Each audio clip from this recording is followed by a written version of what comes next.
Au vu des problématiques récurrentes de logements incompatibles avec la dignité humaine et de l'immobilisme judiciaire concernant les faits dénoncés aux autorités, le Renouveau à portée de main a décidé de saisir M. Olivier Simon, commissaire de la ville d'Aulnay-sous-Bois, également chef du 3e district du 93. À Sevran le 27 août 2020. Objet, demande d'audience.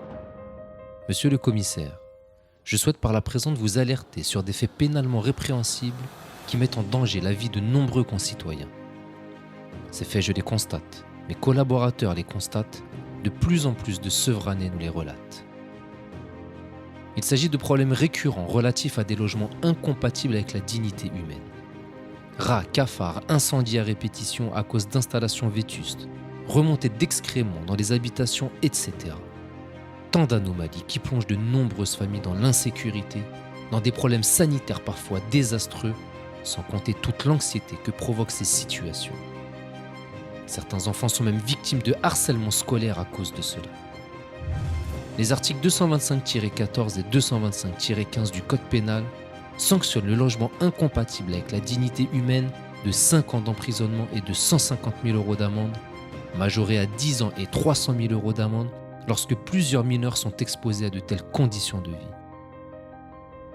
En tant que ministre de la Ville et du Logement, M. Denormandie a évoqué la guerre menée par l'État contre ces marchands de sommeil qu'il a comparé à des trafiquants de drogue.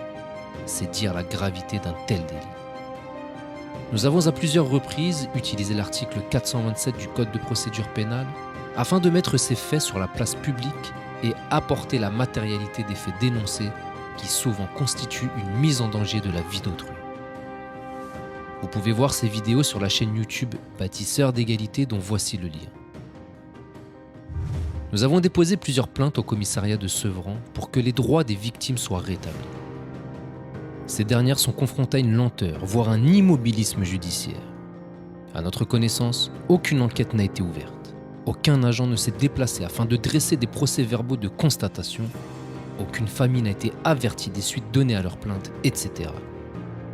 Nous craignons que cet immobilisme devienne parfois constitutif d'une non-assistance à personne en danger, délit passible de 5 ans d'emprisonnement et 75 000 € d'amende, article 223-6 du Code pénal.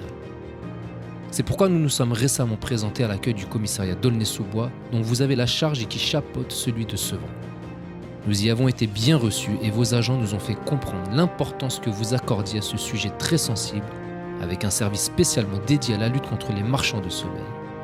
Cela nous a grandement rassurés. C'est en ce sens que nous sollicitons audience auprès de vous, afin d'établir un partenariat permettant de lutter de manière encore plus concrète contre ce fléau polluant la vie de nombreuses familles. Nous devons ensemble étendre cette collaboration jusqu'au procureur de la République et au préfet du département. Plus de 21% des électeurs sevranais nous ont mandatés lors des dernières élections municipales afin que nous puissions porter leur voix au sein du conseil municipal, notamment sur cette thématique de mise en danger de la vie d'autrui par l'indignité de certains logements. Ils comptent sur nous et sur nos institutions pour éradiquer ce fléau dans les plus brefs délais. Nous avons déjà eu le soutien de M. Denormandie lorsqu'il était ministre de la Ville et du Logement. Il faut pouvoir agrandir ce réseau de solidarité pour parvenir à des résultats plus efficaces. Nous sommes aux côtés de nos concitoyens fragilisés et réalisons par la même occasion un rapport sur les blocages institutionnels qui empêchent les séquano-dionysiens d'accéder à la justice, les privant ainsi de leur droit sacré à l'égalité devant la loi. Ce rapport sera remis au Premier ministre, au ministre de la Justice ainsi qu'à la ministre du Logement pour que nous puissions ensemble optimiser l'aide d'État envers nos concitoyens les plus sinistrés. Il est nécessaire que les acteurs de terrain que nous sommes mutualisent leurs compétences au profit d'une solidarité républicaine au service de l'intérêt général. Je vous remercie par avance de la considération que vous porterez à notre demande. Je reste à votre entière disposition pour une future rencontre citoyenne. Dans l'attente, je vous prie de recevoir, Monsieur le Commissaire, l'expression de mes salutations républicaines, Monsieur Just Sullivan. Le Renouveau à portée de main restera intransigeant sur l'application de la loi et sur le principe d'égalité en droit. Les habitants de la Seine-Saint-Denis ne sont pas des sous-citoyens. Ils ont le droit de vivre en toute dignité avec leur famille, sans que leur habitat soit source de problématiques physiques et psychologiques.